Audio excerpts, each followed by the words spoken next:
hear something. It's on the intake side. Yeah, there's air coming out. Don't say that. Can you stop? It's just looking like valves. Fingers crossed.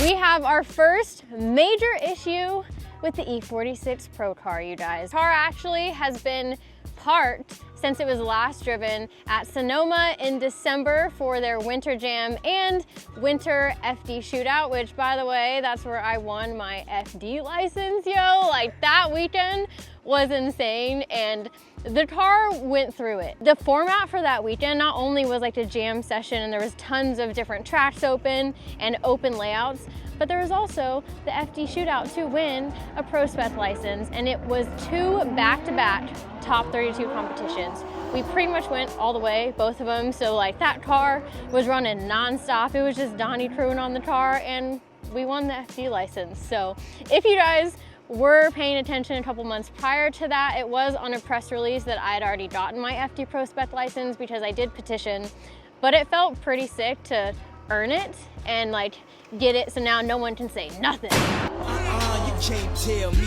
nothing. We got a license and we're doing FD this year, so really pumped about that. But the car hadn't moved since then. So it had been parked and we brought it into the shop one day. I didn't notice it sounding different, but Freddie came in and was like, hey, sounds a little funny. Compression was low, big sad. We ended up doing a leak down test and we got to take the head off. So it was actually leaking out of the intake and exhaust valves. Luckily, I don't think there was any bottom end damage. So we ended up sending the head off to Jay at RS Garage to completely refresh it, throw in some new BC valves in there and just get it ready to go. So it was a big sort of pause that we weren't expecting, but now we got the head back. She's freshened up, good to go, and ready to throw back in the car, get this thing together, because your girl has a lot of practice I need to be doing to get ready for the upcoming FD season. We did have a couple other changes as well, which means that we're gonna go on the dyno after we get the car back together. So let's get to it.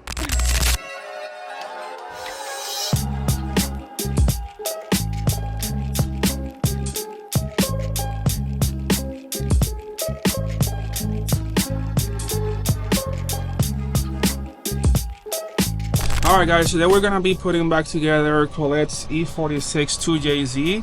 I came here to install the head back in the car. It is currently all taken apart. I guess it had some damage on the valve train, so they fixed that. We have a brand new looking head. We're gonna be using an OEM Toyota metal head gasket, so the surface needs to be prepped for a metal head gasket where the paperwork kind of like fills in all those little gaps, and the metal one is stronger, but it has to have a perfect surface in order for it to seal.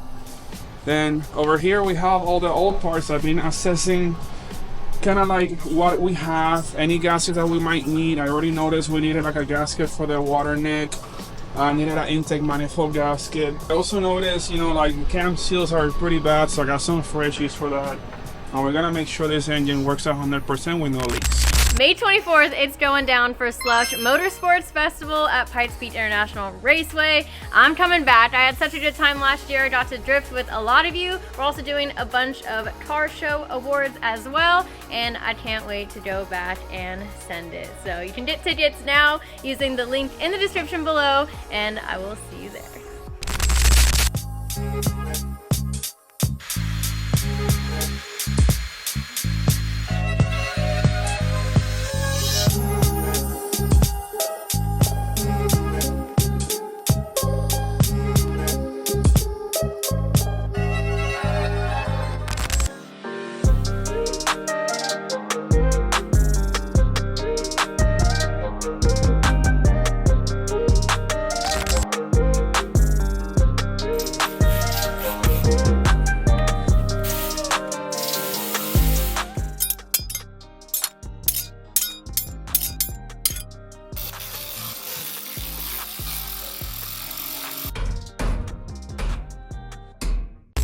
We got Big Boost in the building, helping out with my 2JZ. So I don't think I really explained what we think happened in the first place to get us here. Basically, when Freddie first put this car on the dyno, and when I first drove it, I thought I was making 850 horsepower. My first laps in it, I'm like, wow, this is crazy. 850 feels like everything else I've ever driven.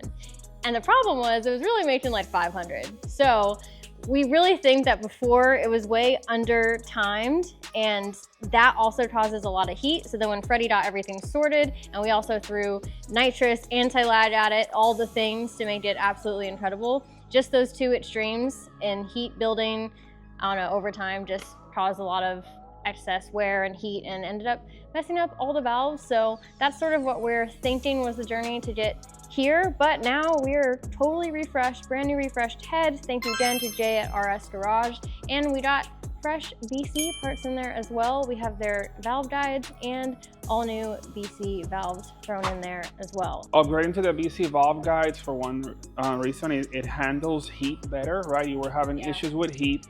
Along with the stainless steel valves from Brian Crower, they hold up to more abuse. You know, we're using nitrous, like everything that creates a lot of heat. The stock valves just can't handle those temperature or loads. We're just finishing up assembly here. I'm going to be putting on a brand new BC cam gear as well to add a little more prettiness into the bay.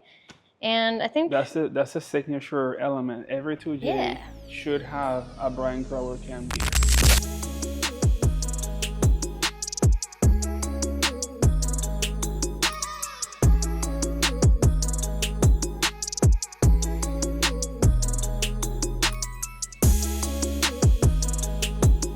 Like that.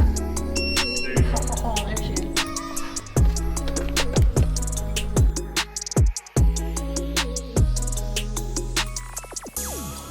Alright, so we have the long block assembled. I'm gonna perform a leak down test, and then I'm also checking the valve lash while I'm at it. So I'm rotating the engine one cylinder per cylinder, and I'm writing down the valve lash that we have in each valve, so we can have note of that to make sure we have free play in all the valves, that way no valves getting sticky or staying open all the time.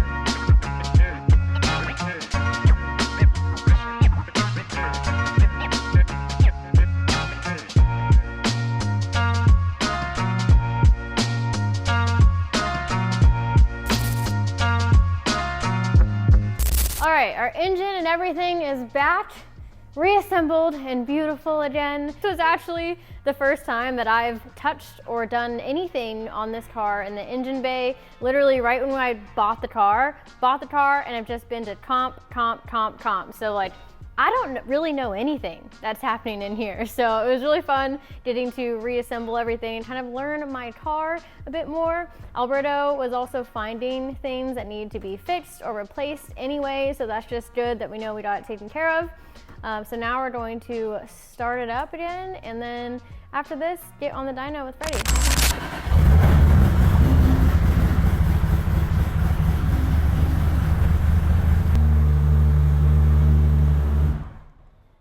And we're back, baby.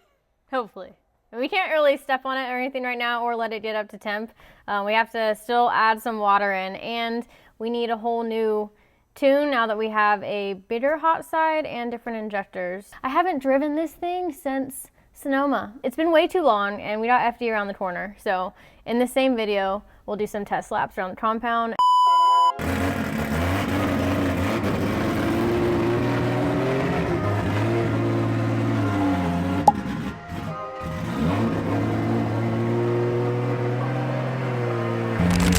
Officially the next day, and it's dyno day. I am so pumped to get this thing on the dyno. I'm just excited to drive it. I feel like I haven't driven that car in years. I know it's only been a couple months, but it feels like years, and I'm ready to rip. So let's just let.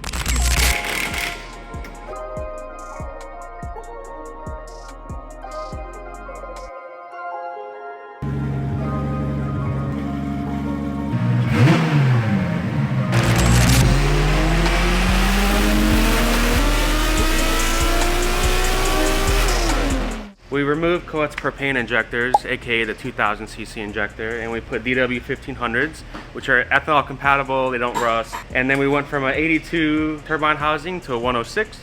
That way it brings down the exhaust back pressure a couple pounds up top, which brings away some heat and engine longevity. And then that's it. Everything looks the same camshafts, same turbo, same everything. So just getting this setup dialed in so it can be pulled out as a spare engine when FD starts, and we have a good tune file for it and a good engine that's just sitting in the trailer ready to go.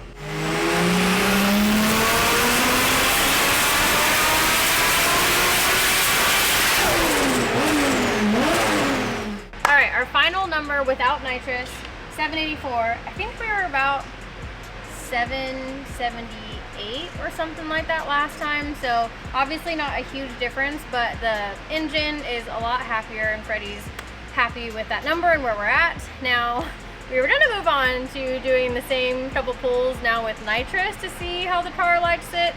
And I went over here to open the bottle, and the sensor disintegrated. It literally sounded like a shotgun. I've never seen anything like it before. But I opened the bottle, the sensor split in two and shot out. So we're just ditching the sensor. Don't really need it. Gonna use the mechanical one to just send it. We'll be fine. I'm just used to seeing it on the dash. Just makes me feel better, but we're good.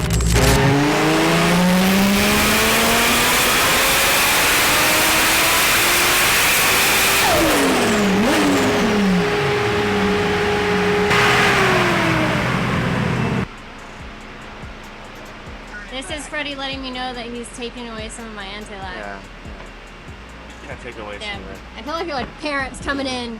You need to stop with all that. Yeah. We're still gonna have it, but you said now it's just gonna build I don't know, probably like 2 pounds of boost. Nothing crazy. 2 pounds of boost instead of 5, which before wasn't crazy either. No. Right? So it was Like Dorothy's car is like 15. Wait, you gave him 15? Yeah, when he's on the handbrake, it makes like 15. Oh, does he has the handbrake sensor? I need one of those. That's like the next step of anti-lag tuning. Damn, I can't even imagine. How long is it on? 1 second, second and a half. And is mine still at 1 second? It was at 2, now it's at 1. Okay. We Yeah, brought you back down. The 2 seconds was a little gnarly. And then Like Adam the car's said- just wanting to go with you doing nothing. Yeah. And Adam said in Sonoma, like, when you're trying to grip drive the car, it wanted to like spin out easily if you got on the gas too hard. Yeah. So I made the nitrous kick in at 75% TPS to the 50. Okay, perfect. Right. Yeah, it was my biggest issue in general with this car. Every competition that I've done, it's so hard to leave the line Okay. because I'm just spinning. So even like depending on what track we go to, if there's a certain second delay based off of the run up. No. Because like if I could get rid of it, I need it not happening like on launch and going through gears, and then for it to start. Yeah. If you had a sequential, we could do it based on gear position, but you don't. So there's no like second delay that you could do, or I just need to pedal it. just Well, need I to should be pedal it. pedaling it anyway. Yeah. Yeah, dude, leaving the line is Let's so do the hard. shocks on It's so hard in this car, especially the last competition at Sonoma. I was just getting rolled, man, and I would start doing like burnouts as well. So I was like, calm down, Like the hardest thing on the line is like for me to just be gentle with all the nitrous, anti-lag, and craziness. But I got the hang of it. It's just like it's so easy to mess up if you don't like feather it just perfectly. So maybe we'll dial that in a little bit later on the nitrous. But I'm excited to see what it feels like, even though there's a little less anti-lag, a little less fun. But we're gonna do whatever Freddie says, so we'll see how it feels. Our first lap's gonna do no nitrous, no anti-lag, so no fun, but it's fine.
You took drop that fast. Just like the way you marked it, it looked like you were gonna fly off and you I was deeper the run before. that It was sketchy. the way that you approached it is just wild. It's just because like you're not like going through, you're like going at the drop, so it's like you're just full in it. Dude, this tire is so good. I'm definitely driving way more aggressively than I should my first couple laps back out there. Freddie said now I can have both nitrous and anti-lag, so I'm pumped. These tires are like almost gone though, so we'll see how this goes. But I've missed this car so much. It's so good. Why would I ever drive anything else? The only thing that would make it better is it not being the salmon paint, and it's gonna have a new Collete spec livery treatment coming up soon, and then it'll be the absolute best car in the world.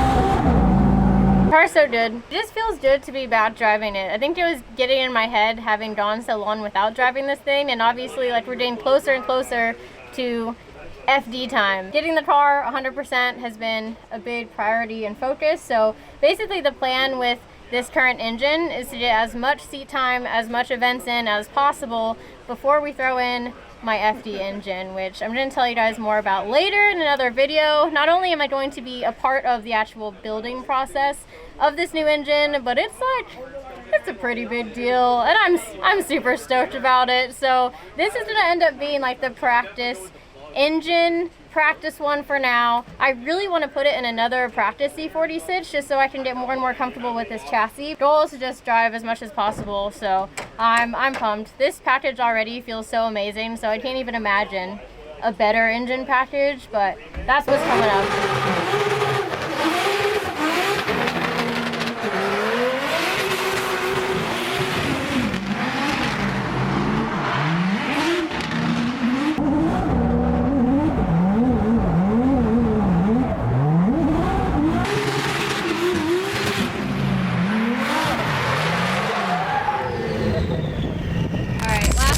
We're not going to put new tires on. It's good for now. I really just wanted to make sure the car is sorted because I want to go to an event this weekend. And I will say, as funny as it sounds, I'm so proud of myself for spinning out just then. You know how long it used to take me to push myself to even get to the point where I'm like throwing it in with so much angle or like being super aggressive? And since I've been out in this car for a couple months, that's what I'm training myself to do, is like first lap out, send it. I've never been like that. When I did rallycross, that was a challenge because in rallycross, it's a 10-lap heat. You need to send it immediately. Now come to drifting, you need to send it absolutely immediately, lap 1 and 2 when you're chasing somebody. So something I've been really working on is just full send, full commitment as early as possible, and especially when I've been out of a car for a while or when it's at a new track. I'm pumped that I'm able to now go out at the compound, which is probably one of the sketchiest places that we drift ever, with all the trees. Car is good. I'm super happy about that, and we'll be at an event this weekend to keep driving more for FD.